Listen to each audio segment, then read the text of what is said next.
और पाकिस्तान तहरीक इंसाफ की जानिब से लाहौर में रैली निकाली गई। तहरीक इंसाफ के जलसे के सिलसिले में रैली कहां से शुरू हुई और कहां जाकर इख्तिताम पजीर हुई, इस हवाले से बता रहे हैं हमारे नुमाइंदे जाफर बिन यार, जो कि इस वक्त रैली में ही मौजूद हैं। जी जाफर, बताइएगा। 27 मार्च को पाकिस्तान तहरीक इंसाफ की जानिब से इस्लामाबाद के परेड ग्राउंड में बड़े जलसे का ऐलान किया गया है। उससे कबल तहरीक इंसाफ लाहौर की जानिब से आज पावर शो किया जा रहा है। आज एक बड़ी रैली का इनकाद किया गया है। रैली इस वक्त लाहौर के फिरोजपुर रोड पर पहुंच चुकी है।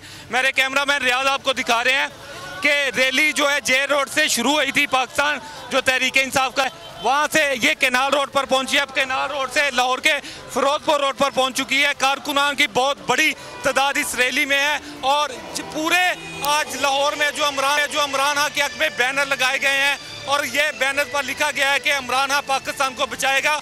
और आज इमरान खान से पाकिस्तान तहरीक इंसाफ से इज़हार यकजहती के लिए पाकिस्तान तहरीक इंसाफ लाहौर की जो टीम है उसकी जानिब से रैली निकाली गई है। रैली के शुरू आप देख रहे हैं, जो कारकुनान है वो गाड़ियों में मोटरसाइकिलों पे आ रहे हैं, उन्होंने पार्टी परचम पकड़े हुए हैं। जो खवातीन हैं उनकी एक बहुत बड़ी तादाद हमें नजर आई। ये रैली लाहौर के जो है जे रोड से पीटीआई के दफ्तर से शुरू हुई है। ठीक जाफर, आपका शुक्रिया।